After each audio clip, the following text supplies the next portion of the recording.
আমাদের মারবেন না, আমাদের ছেড়ে দিন। এই চুপ চুপ চুপ কর, নাহলে সবাইকে মেরে ফেলবো। ইয়া আল্লাহ সাহায্য করো, ইয়া আল্লাহ সাহায্য করো, ইয়া আল্লাহ সাহায্য করো। তাড়াতাড়ি টাকা পয়সা সোনা দানা যা আছে বের কর। আল্লাহর দোহাই লাগে আমাদের ছেড়ে দিন। কিরে, টাকা পয়সা বের করলি? না হয় মেরে ফেললাম। আমাদের ঘরে কোনো টাকা পয়সা নেই।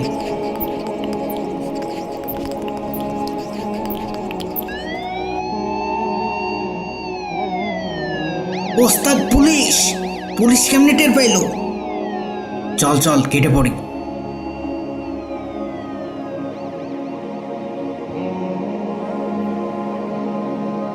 আরে টাকা পয়সা তো কিছুই নিতে পারেনি, এত কান্নার কি আছে তাহলে?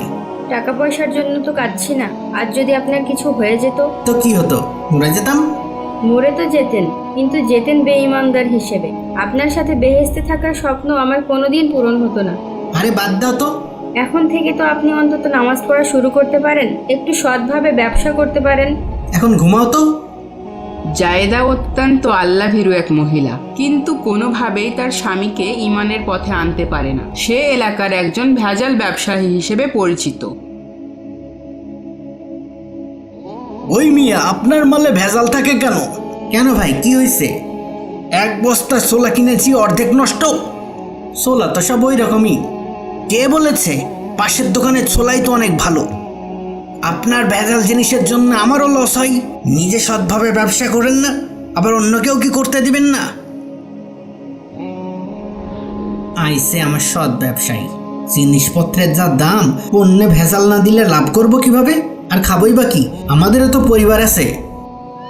হঠাৎ বাড়ির বাইরে পুলিশের সাইরেনের শব্দ।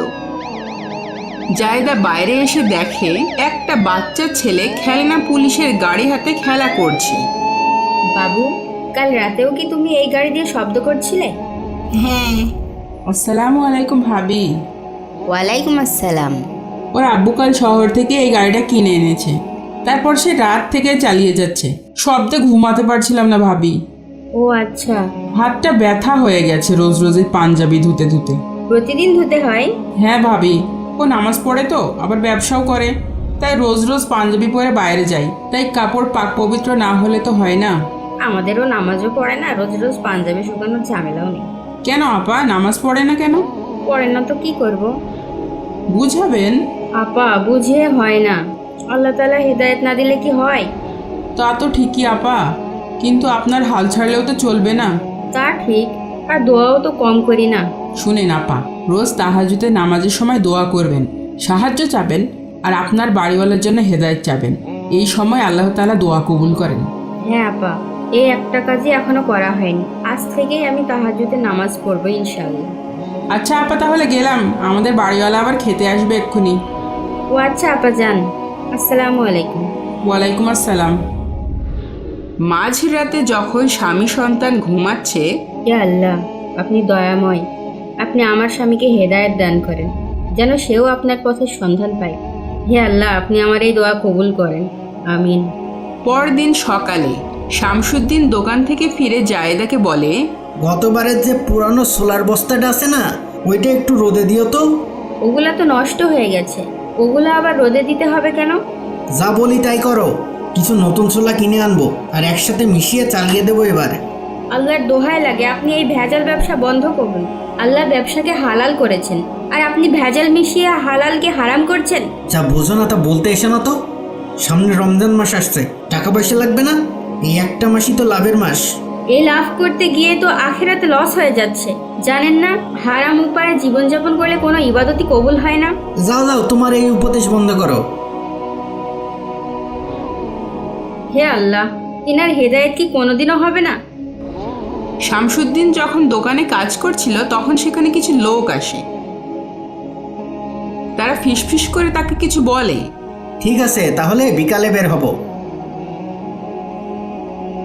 এরপর শামসুদ্দিন বাড়িতে আসে আর জায়েদাকে বলে, মালামাল কিনতে শহরে যাচ্ছি, আসতে দেরি হবে। তোমরা খেয়ে ঘুমিয়ে যেও, ঠিক আছে? দাঁড়ান দাঁড়ান।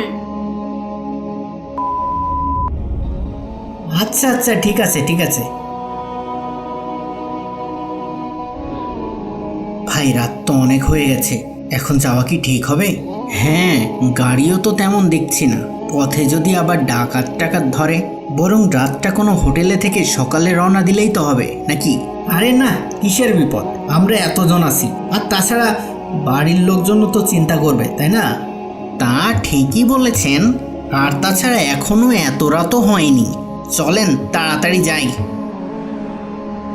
তারপর তারা মালামাল নিয়ে চলতে শুরু করে।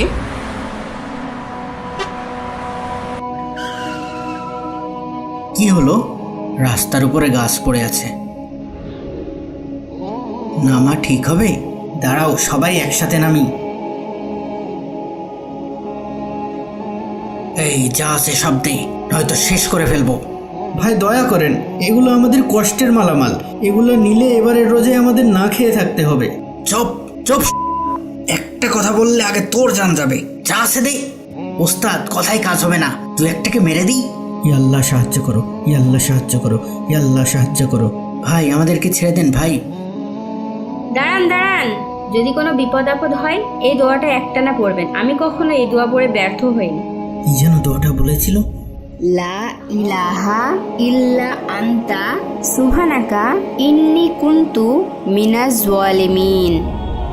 লা ইলাহা ইল্লা আনতা সুবহানাকা ইন্নী কুনতু মিনাজ জালিমিন। কিরে, তাড়াতাড়ি বের কর, না হলে এক কোপে শেষ করে দেব। আমাদের মায়েরেন না ভাই, ভাই আমাদের বাচ্চাগুলো এতিম হয়ে যাবে ভাই। লা ইলাহা ইল্লা আনতা সুবহানাকা ইন্নী কুনতু মিনাজ জালিমিন। লা ইলাহা ইল্লা আনতা সুবহানাকা ইন্নী কুনতু মিনাজ জালিমিন।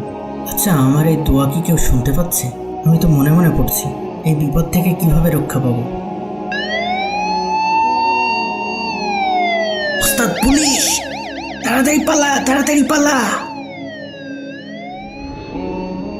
আল্লাহ বাঁচিয়েছে। চলো চলো, তাড়াতাড়ি এখান থেকে সরে পড়ি। নিজের অজান্তেই শামসুদ্দিনের চোখ দিয়ে পানি গড়িয়ে পড়ে। মনের ভিতরে একটা অদ্ভুত অনুভূতি কাজ করে। বাড়ি ফিরে সে তার স্ত্রীকে কিছুই জানায় না। রোজার আগের দিন তার দোকানে অন্য এক ব্যবসায়ী এসে বলে, ভাই কিছু পুরনো মাল আছে, কিনবেন? কম দামে দিয়ে দেব। না ভাই, লাগবে না, গতকালই নতুন মাল কিনেছি। ভাই কম দামে দিয়ে দেব, কিন্তু নতুনগুলোর সাথে মিশিয়ে চালাইতে পারবেন। সন্ধ্যায় দোকান বন্ধ করে বাড়ি আসে শামসুদ্দিন। টুপিটা দাও তো। টুপি? টুপি কি করবেন? আজ থেকে নামাজ পড়তে যাব। ইয়া আল্লাহ, সত্যি বলছেন আপনি? হুম, আল্লাহ আমার দোয়া কবুল করেছে। রমজানের সমস্ত রোজা রাখারও নিয়ত করেছি। সুবহানাল্লাহ। আল্লাহ আমাকে পথ দেখিয়েছেন। আমি আর ভেজালের ব্যবসাও করব না, এখন থেকে সৎভাবে চলবো। আল্লাহ তাআলা নিশ্চয় আপনাকে সৎ পথে পরিচালিত করবেন ইনশাআল্লাহ। আজ থেকে আমি নতুন জীবনে পা বাড়ালাম, তুমি আমার পাশে থেকো। আমি সব সময় আপনার পাশে আছি। এখন আমি নামাজ পড়ে আসি। আসসালামু আলাইকুম।